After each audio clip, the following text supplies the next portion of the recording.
大家好，这里是第5届国际公共艺术奖大洋洲板块的线上论坛，我是孙婷，请允许我代表主办方介绍一下参与本次论坛的与会嘉宾。首先是大洋洲地区的主持人蒂姆·格鲁奇教授，他来自南澳大利亚大学。格鲁奇教授致力于交互沉浸式多媒体装置和表演的探索与创作，打破了不同文化间的界限。他曾在非洲、澳大利亚、新西兰、中国、荷兰、比利时、美国、泰国等国家进行展出。Welcome, Professor Tim Gruchy. Hello, 你好。下面是大洋洲地区的研究员凯利·卡迈克尔，他是新西兰奥克兰的当代艺术画廊 Starkwhite 的副总监和策展人。Welcome, Kelly Carmichael. 此外，我们还邀请了大洋洲板块的代表性作品《北上朝圣》的作者、艺术家2人组Tita、萨莱纳和欧文·艾梅特。他们的创作回应了一个拥有1500万人口，并且在当代政治权力斗争下发展起来的大城市中面临的挑战与问题。Welcome, Tita, Salina, and Irwan Ahmett. Hi. 最后，让我们欢迎本场的特邀专家，古坤梦主任，他是卢亚克城市研究中心的创始人，也是一名训练有素的城市建筑师和规划师。Welcome, Marco. 你好。接下来有请蒂姆·格鲁奇教授主持本场论坛的对话。Please, Professor Tim, Thank you can very start much. the conversation now. Thank you very much, and welcome to all our viewers in Shanghai and elsewhere. I would like to just briefly introduce the other people here in the conference as well in English. We have Kelly Carmichael from New Zealand, hello, Kelly. Kelly is Associate Director at Starkwhite, a contemporary art gallery based in Auckland, New Zealand, that I've had the pleasure of working with when I lived in New Zealand, and different associations over the years with the IAPA as well. Artists Tita, Salina and Irwan, Ahmett, who live in Jakarta in Indonesia, and have been working together since 2010. Their tactical interventionalist approach is developed in response to living in a megacity of 15 million people and amid large-scale contemporary political power structures. Welcome, Tita and Irwan. Hi. Hello. Hi, Tim. Thanks, Tim. And we also have with us an invited expert, Marco Kusumawijaya. Terrible pronunciation, my apologies, Marco. Marco is also based in Jakarta, and he is the director of RUJAK, the Centre of Urban Studies, the RCUS, which he founded to fill in the gaps in the necessary process of transition into the ecological age. He is an urbanist and trained as an architect. Welcome, Marco. Thank you, Tim. Hi. Now, to start the proceedings, I would invite the artists, Tita and Irwan, if you could please give us an introduction to the artwork, but please feel free also to talk about in this introduction to contextualize it within your practice. I have spent some time looking at this, and this is a very expansive project that you're involved in that I think the audience will find fascinating, but it's a very large project that has many components and manifests in many different ways. It's a very contemporary practice that you're involved in so much as that it's not involved. Many people still associate notions of public art with the object, and the object in public space. Your practice is actually very different from that. It's much more involved in research. It's interrogative by nature. It is a social practice, specifically which involves social, historical, urban play and the rituals that are involved in historical relationships to the spaces you've been in. Also interventions along the way. And I had the extreme pleasure of seeing a portion of this work at the Asia Pacific Triennial in Brisbane recently, which helped me understand the full breadth and the different ways that this work might manifest. And I was particularly taken by one phrase that the relational aesthetics of walking, and having just done a lot of walking myself next to water in a very different context, but next to water that has also gone through its changes, I was thinking about your exploration. So I would please invite you both to introduce yourselves a little further and introduce your artwork, Ziarah Utara, Pilgrimage to the North. Thank you. Okay, Tim, thanks. That's a nice introduction. Let us do the share screen. Okay, thank you, Tim, for the nice introductions. Yeah, today we're gonna talk about Ziarah Utara, pilgrimage to the north. So this is the look of Jakarta coastal area.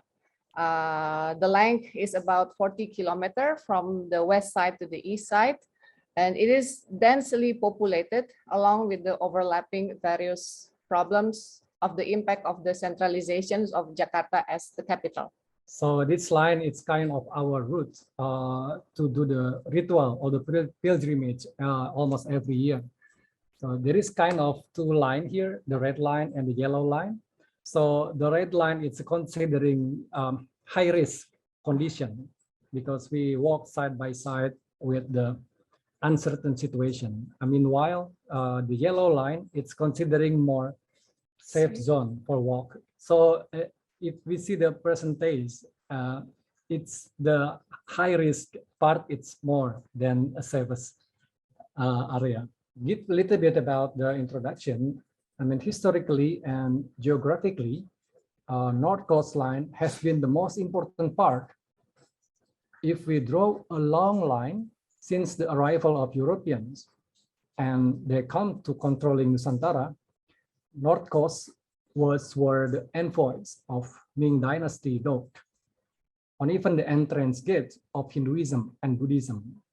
And of course, Muslim traders who come from Gujarat, who brought huge influence to modern Indonesia. When we wanted to see the coast area of Jakarta, we found that the access is not really easy. As the biggest archipelagic country, Indonesia we can raise like a big questions. Like we even almost don't have a free public access to the beach, especially in the whole of Java Island. So we're curious about this, and this kind of the early trigger to determine, to observe the coastal area more and more closer. Year by year, we started to accept the bitter truths as Jakarta citizens, as well as living beings on the planet Earth, that we are facing the big real impact of the climate crisis. As for the method to conduct the projects, this is quite a dangerous interventions. Like whenever it is carried out in the city like Jakarta, the urban people also no longer do it for the sake of speed and social norms, except Marco. That method we call walk. So yes, we can easily get hit by vehicles that fill the street of Jakarta. Our friend from abroad, they really struggling to just cross the street because people drive here is so aggressive. Another thing, the northern coast of Jakarta, it's not only facing the challenge of population density, but also the uncontrolled use of groundwater. And of course, I think almost every coastal city now happen in the world, they're facing the rise of sea level. So the mythological story of a sunken city, Atlantis, it is not impossible to happen within few decades. Every time we conduct the walk, or we keep seeing something surprises, we learn something new, but it's very hard to accept sometimes the reality. For example, we discover like the submerge of 5 islands in the Bay of Jakarta. They are submerged, but people are so silent. Like Ubi Island, Dapur Island, Nirwana Island, Nyamuk Besar Island, Nyamuk Kecil Island, even some small islands submerged whenever the high tides come. The other social phenomena emerged to surface, such as the water crisis, racism that never goes away, the increasing of crazy rich Asians, gated community, property speculators, and the widening of economic debt. As the law of nature, of course, there is a day and night, as is yin and yang. At the same time, we see the beauty beyond the reality. For example, the resilience of coastal communities, communal living, full of solidarity life, and organic patterns that would work as a strategy in the future if the city sinks. Inspired by the extraordinary things that unfold during Ziarah Utara, we have done a series of art interventions, such as the following. The 1001st Island, the most sustainable island in archipelago. I created island from the trash that scattered along the Jakarta Bay, together with the nelayan, the fishermen in north of Jakarta. And we formed the trash island from the fishing net and floating it on the Jakarta Bay. And we're planting the tree under the sea, just like a natural sculpture using the bamboo construction and live underwater for 7 months. And later on, the green mussel grow. Just like we don't have any green space anymore in the city, but maybe underwater, there is still the green colors come, but not from the tree that come from the contaminated green mussels. This is the piece that we show right now at the Brisbane, like Tim mentioned before. It's about the influence of the geopolitics we can see not only in all over archipelagos, but especially in northern part of Jakarta. But we simplify this a very complex story through the mythological narrative. So this is a fairly long videos, but overall it's telling a story about the new creatures that emerge from the north. We call it the dragon-headed Garuda. And this last one? Yeah. Oh yeah, Pusaran Pusara. So this is the project that we try to invite the citizens of Jakarta, and we commemorate the one submerged island, Ubi Island, and we put the pump under the sea with the help of the local fishermen. So we create like a floating gallery for a moment and invite the participants become a witness to remember things that already exist and gone.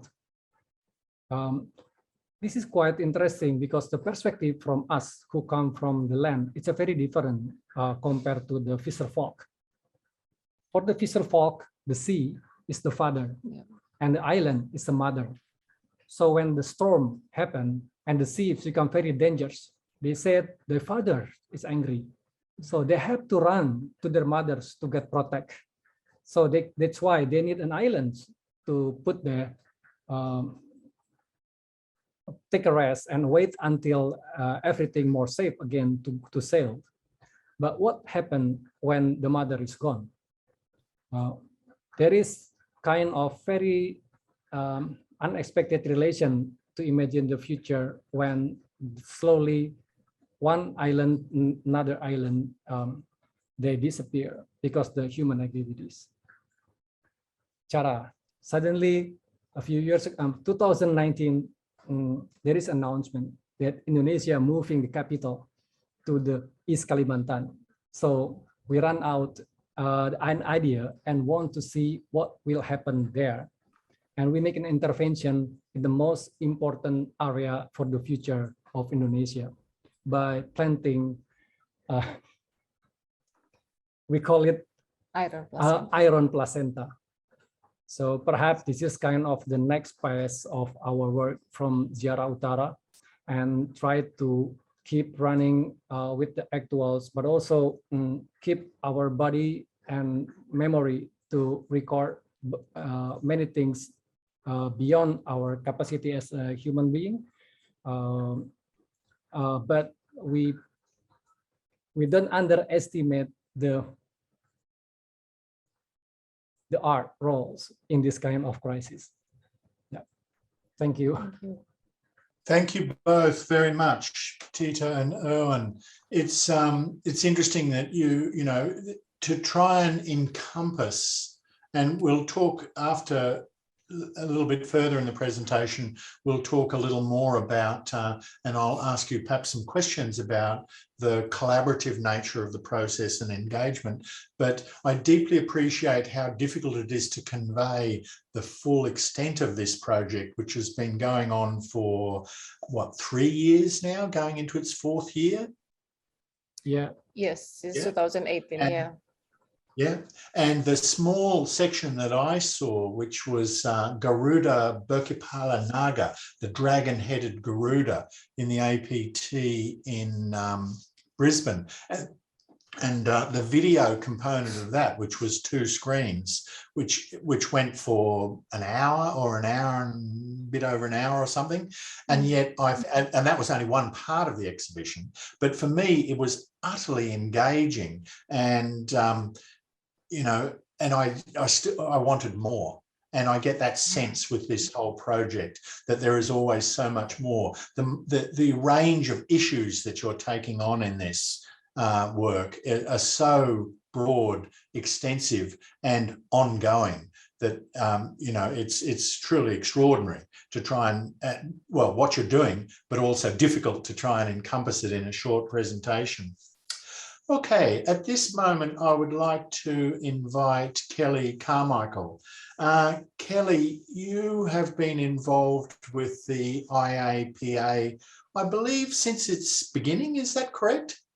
I have. I was one of the original researchers since the beginning. Yeah. Yeah, that was my recollection also.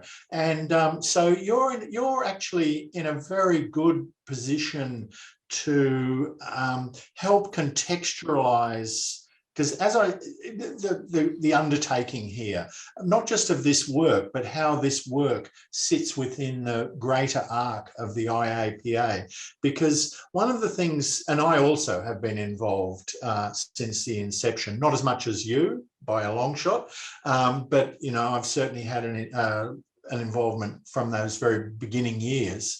And one of the things that's always struck me about the IAPA is that it's always, and I commend this, and I think the input of people such as yourselves who recommend works, who do the research and are actually out in the field and then making recommendations. So the broad approach that you've always taken to the whole notion of what is public art. So perhaps before we even talk about this project, could you just talk a little bit about, could I, you know, ask you to just talk about that relationship of the approach between the historical notion of, you know, the object, which is often dropped into public space, and the reality of projects such as this. So could you just talk a little bit about that first, please? Sure. So the IAPA was set up by a number of different organizations and institutions coming from quite different perspectives, which I think is its strength, really. And it's a very encompassing organization. A lot of the projects that have been nominated by me and a number of researchers who work on it, I think we're probably up to over 30 researchers, some of whom stay the course and have been there since the beginning, others who come and go to offer really valuable examples from their regions for 1 or maybe 2 years. But it's a very encompassing organization. and that the projects we nominate can be major physically present projects by very famous artists, or they can be quite small, very temporary, sometimes even ephemeral projects, perhaps by artists that very few people have ever heard of. And I think that is the strength of the organisation, that it often allows the researchers to be able to initially sort of stand up for and defend an idea when they propose a project for research. Once the project is greenlit by the committee, the research then comes back to that nominator, someone like myself, and then the full body of research gets done in communication with the artists. It's always been my understanding that a researcher has to be a real champion for a project as well. And so for me, I only nominate things that I think I can really stand behind. Projects that I think are interesting in some way, that my interest is in works that are critically engaged, that say something about place and society, about where art, contemporary art, is at a particular point, and especially about works where public artwork, work that engages with space and place. And for me, this beautiful project by Tita and Irwan pretty much ticked those boxes, and it was a great project to research as well.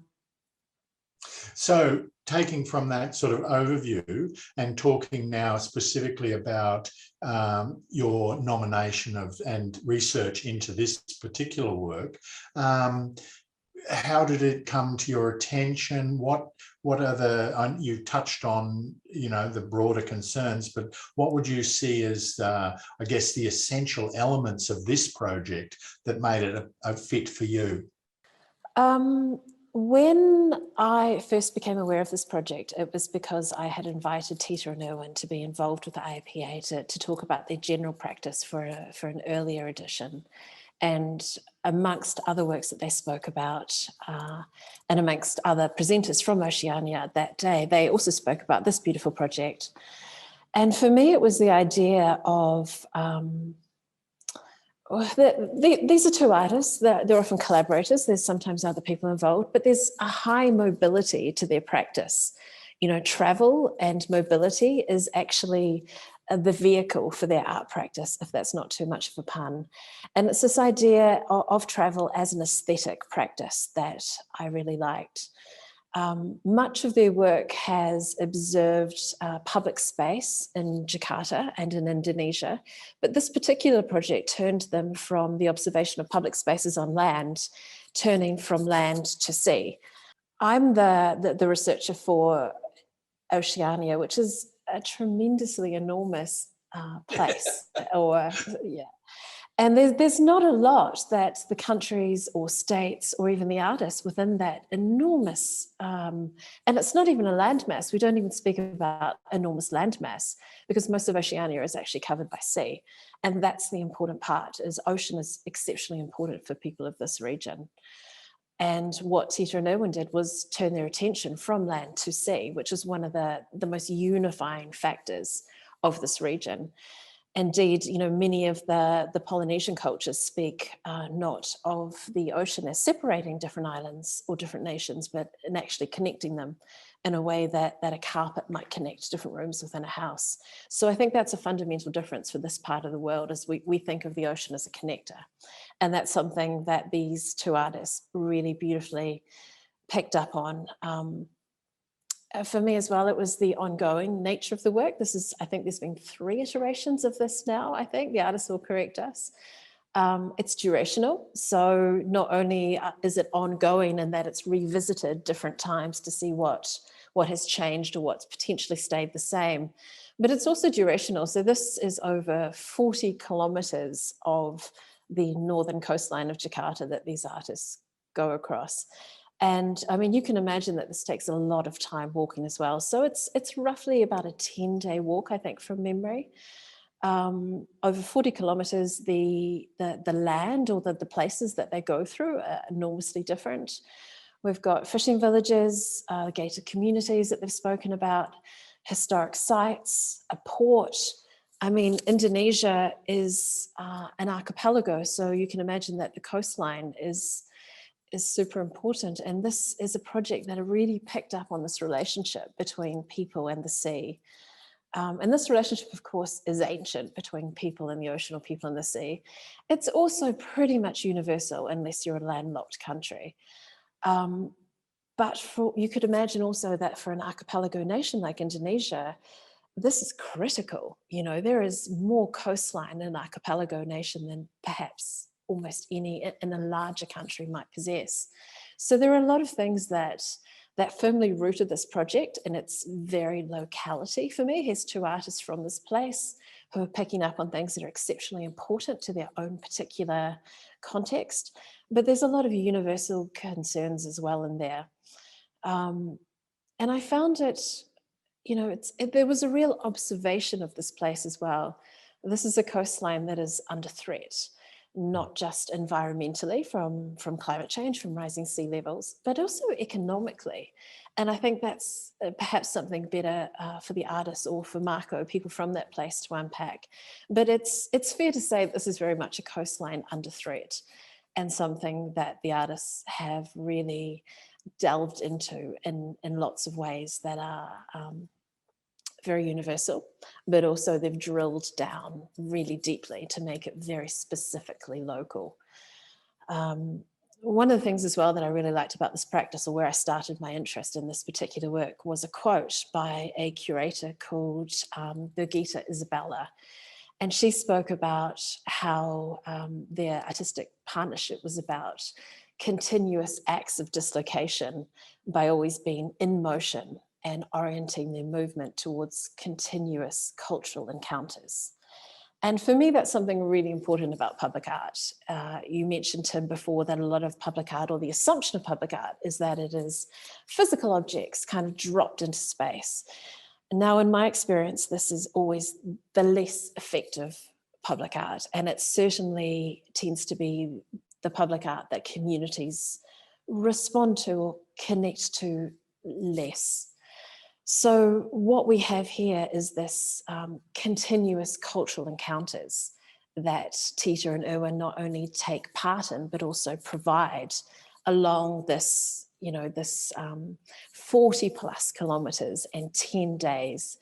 You can imagine quite how many differences of socioeconomic, cultural, even day-to-day existence of people living in places but not really being part of them, fishermen who are, you know, really integrated into their environment, or those perhaps who live places and then go off to do a more city kind of job. So I think this project found a way to really present to someone like me who is very interested in the region, but I've never even been to Indonesia, and most people's idea of Indonesia is about surfing and tourism and beaches, but of course it is so much more.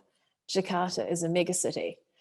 Tita and Irwan mentioned that the capital is being moved. I mean, there's an awful lot at play in this part of the world that this project helps unearth. Thank you very much, Kelly. That's a very insightful understanding about your engagement with it, and I'm fascinated. And two things that come to mind, not just from what you said, but in the conversation thus far, is this, talking about land and sea and that boundary, and then also talking about risk and risks. And in fact, the reality being that the very boundaries that define that line are actually, I mean, historically they've always moved. I've been reading a long history of geology of the world recently, so it's made me think a lot about geological time. So of course, over time, these things have always moved. But here in this hyper accelerated Anthropocene era that we all find ourselves relentlessly engaging with and thinking about, those changes of boundaries, and particularly when I looked at those images of the rising sea, and talk about sea levels rising in Indonesia faster than trees grow. These things are profound, and I think Tita and Irwan are really highlighting this. So that sort of constant changing of those boundaries, but also this thing of risk and the interrelationship between the two, the risk that it puts everyone at, the risk that one takes in undertaking a project like this. And I'm fascinated about that. And I might ask you, Tita and Irwan, about that a little more in a moment. So these are the risk and the moving boundaries are these two things that just keep ringing in my ears. So thank you, Kelly. I can certainly understand why a project like this has been put forward, and I thank you for your extended, not just for this project, but what you bring to bear, and clearly your in-depth and passionate approach to what's the engagement that we're undertaking and you undertake. So Tita and Irwan, could I ask you to talk a little bit about, because I know the collaborative nature of this project, and I can see that by its very nature, it's collaborative. It's relational. You're engaging with people all the way along. People and place, but people particularly.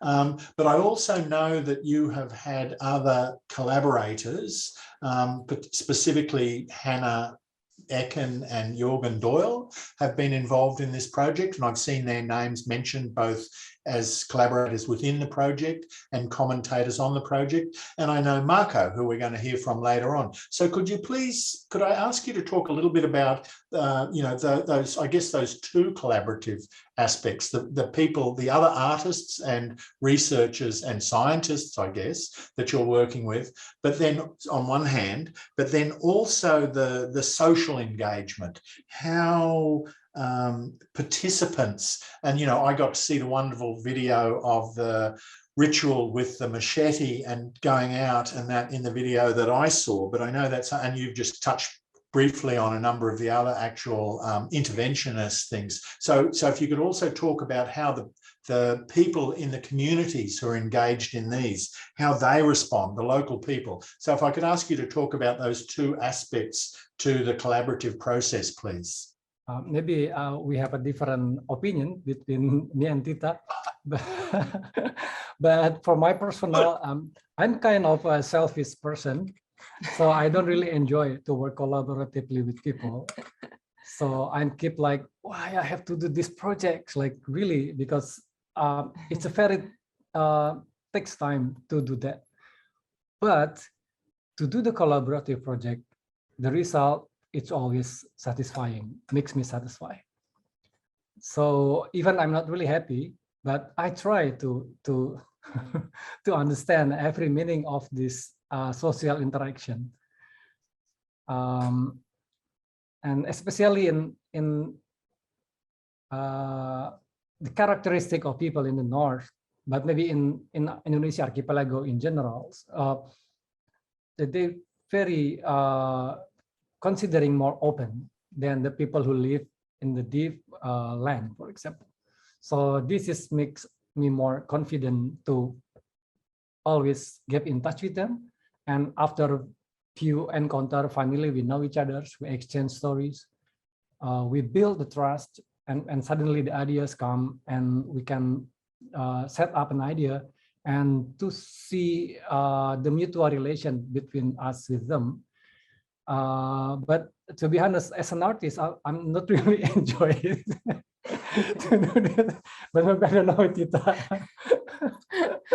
Well, yeah, in the beginning of Ziarah Utara projects, actually 4 of us, like including Hannah and Jorgen. So we talk about how we share the common interest about the urban life, and also the coastal. So at the end, we set up this project, this Ziarah Utara, like 4 of us walking on the coast of Jakarta. But we didn't form like a group, like a collective. But we still want to be like individuals artists. So we all of us have, of course, have like a specific interest about how to see people, how to see the environment, and how to react with like I don't know, like to extreme reality on the field, something like that. 2 years we did this, 4 of us, 2018 and 2019. Of course, we had fights along the way. We have arguments, of course, and then one time we drama, and also they are like Hannah and Jorgen.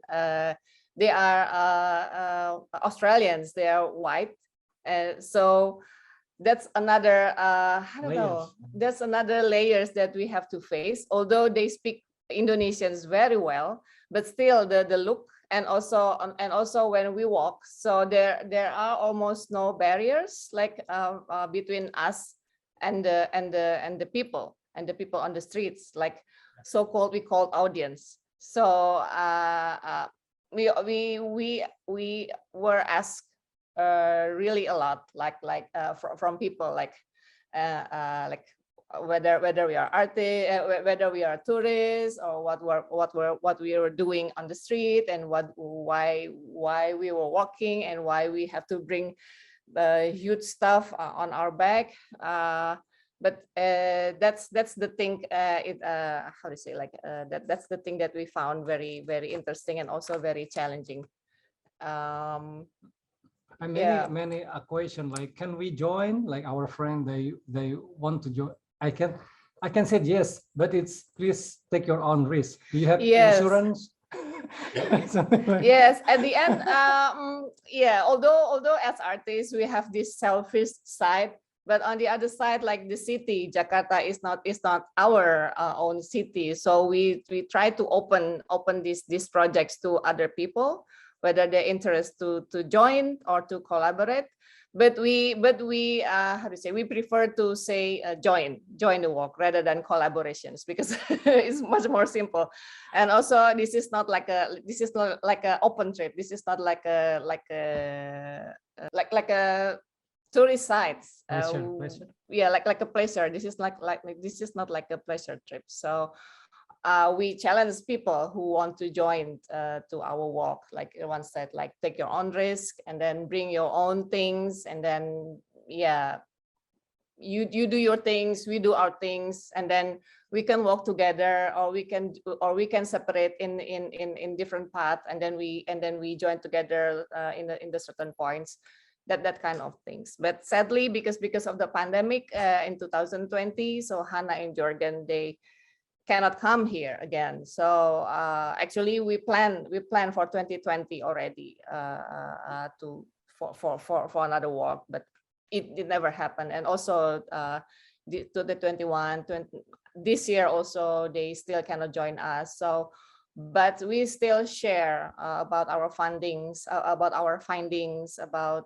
ideas, and then about what we have done so far. Last week we did again some part of Ziarah Utara, only 2 of us. That's a bit problematic because people think we are falling in love on the beautiful sunset of Jakarta. But no, we are artists. I mean, this is kind of nice imagination how people see us, but also vice versa, how we see the people. Yes, and also the other good things about walking methodology, besides the almost no barrier, but it's really fluid. Like we really easy to start conversations with strangers on the street, for example. Yep. And there's no like a hidden agenda or like a human scale. It's just human scale. Yeah, this is like a human scale. It's like human by human, and then there's the level of kecurigaan, the level of suspicious, I feel personally is less compared to when we drive a car, for example, or we drive on motorcycles, for example. That's really that's the thing that I kind of like have addicted to it, to this project. So yeah, I don't know when we maybe someday we have to rent a very expensive luxurious car, and in Ziarah Utara by driving this car in the kampung. And we see people reaction. Yeah, maybe we can try to do that as Well, well. that would bring another element to the collaboration. And I imagine some of the people, in the creative communities and higher up in, so-called higher up in society might relate to you in a different way. I hadn't thought about that relationship of having two white people on the walk and how that would change the dynamics too. That's fascinating. So in principle, the project is ongoing. Yes. Yes. So actually, yeah, I can call like Ziarah Utara is kind of like a vehicles, like because during the walks we collect like numerous of materials like audios, videos, photographs, stories, conversations, artifacts. We collect things as well. We collect objects. That's the thing that maybe you saw at the APT. Yeah, like we also display like a lot of objects, and so we did this vehicle. So we start to get inspired by about our findings, because to be honest, at the first walk in 2018, it was really overwhelmed. Like we as a citizen who grow up here, we were still in shock to see the situations in the coast of Jakarta. So the first week after we finished the walk, I don't know, like really depressed or stressful somehow. I can completely appreciate that, because that part of the experience of watching the video and seeing the reality of so many of those situations was, it's confronting. That's terrific. I might now move on, and Marco, if I could invite you as somebody who's been engaged in this project, but also has a much wider sort of engagement. And I love that on your website, the process of transition into the ecological age. Clearly you've got intentions that, that are very pertinent to the era that we live in now. So could I invite you to talk a little bit about your view on the artwork, and particularly in relation to the context of Jakarta, where a lot of your activities take place. Marco. Thank you, Tim. First of all, it's very, very happy to see how the works and methods of Tita and Irwan is being appreciated by us.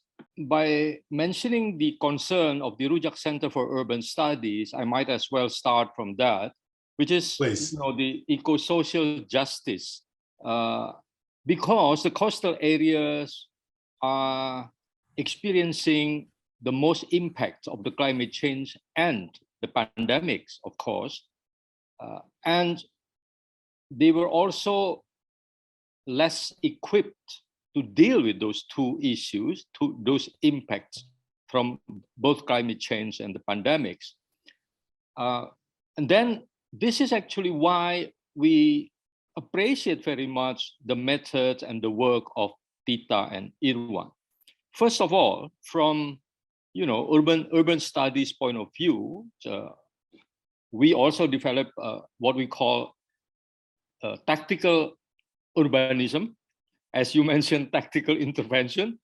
First of all, most urban studies would approach the cities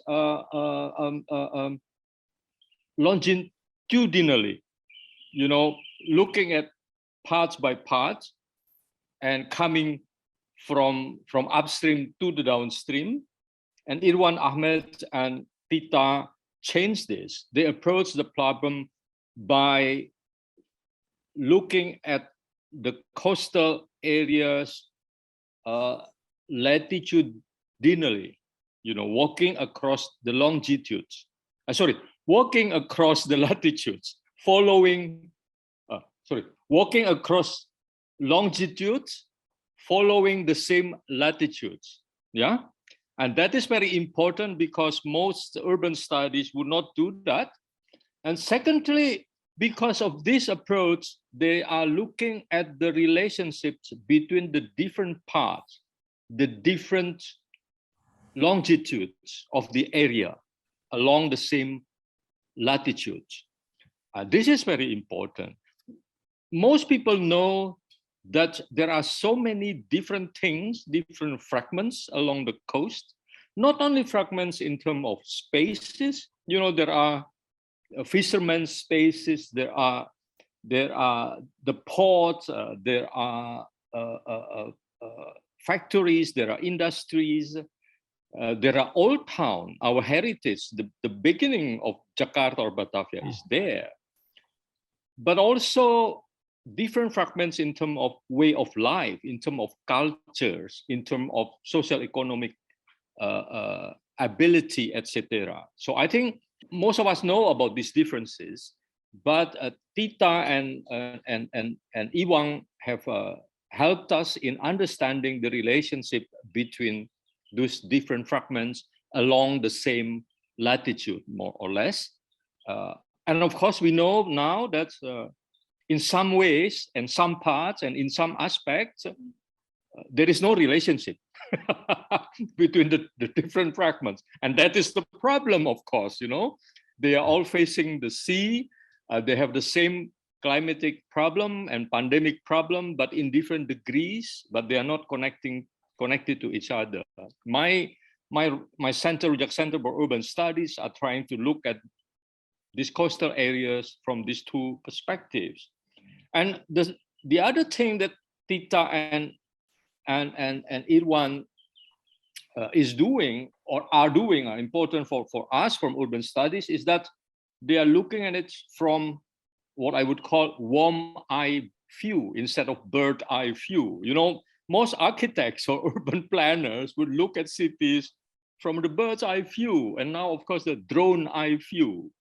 I'm very glad that now Tita and Irwan still consistent. Perhaps they also now use drones in some ways or another, but still they walk.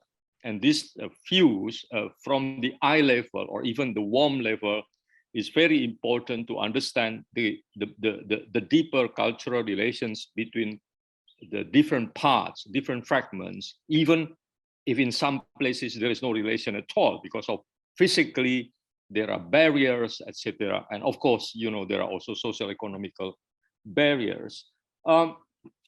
So I think that's what I really love to learn from Tita and Irwan. And we have, I think at some point a few years ago, just a few moments before pandemic, a year before the pandemic, I think their first kind of version of the walking of the Ziarah, we managed to exhibit it in a very small exhibition in our center. And we actually managed to invite the vice governor of Jakarta of that time, who is now the minister of tourism and creative economy, try to give him some sense about the real problem that we are having. What is important is the view of the map that Tita and Irwan shows. It is a map. A map is always an overview. But then there are annotations that are very detailed, that make us able to see both simultaneously an overview of all the coastal areas, but also to understand the different parts and the relationship between the different parts. We also exhibited actually some objects, right? There are people used to, for example, to warn one itself themselves to when there are government people coming to evict them. They have this small pot that they bang to make sounds to tell people, hey, government, police are coming to evict us, that kind of thing. So these are very touching in a very refreshing way, very refreshing, of course, also in a very, I would say, sad way of looking at realities, because of course there are happy things, of course, along the coast. there are different fragments that cater to the entertainment of the population of Jakarta on and beyond. But there are, of course, a lot of very sad fragments, which for me are much more important to understand the impacts of climate change and pandemic. So I think, Tim, that's I hope that's answered your questions. Thank you for the invitation. Thank you very much, Marco. And I'm fascinated that these relationships that can exist between artistic projects and centres such as yours that are that have a different sort of purview, and that the outcomes can if you can put something forward that a potential government minister, even if we can, change has to happen in so many ways. And we all need to contribute in ways that we can. But then those interspersions that can happen when an art project is engaged with a centre such as yours, I'm sure both benefit. I can see very clearly that both benefit hugely. And I must say, this whole project, when you talked about, bringing it down from the bird's eye, coming down to the street, the whole notion of engagement on the street, walking that path, engaging. I mean, this is fundamental human reality that so much of us, so many aspects of society have lost touch with. So I think to the artists, this is a brave and very important project that I believe you're undertaking here, and I'm so pleased that it's ongoing.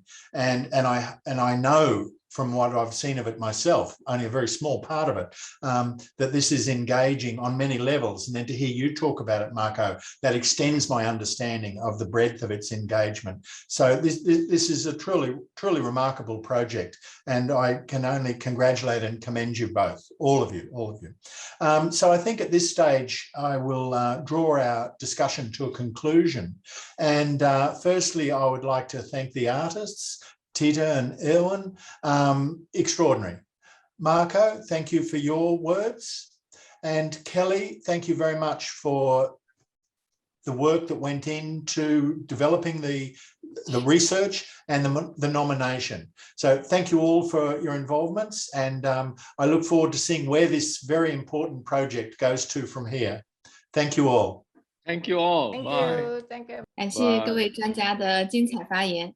第5届国际公共艺术奖大洋洲板块的线上论坛到此结束，谢谢大家。Thank you all.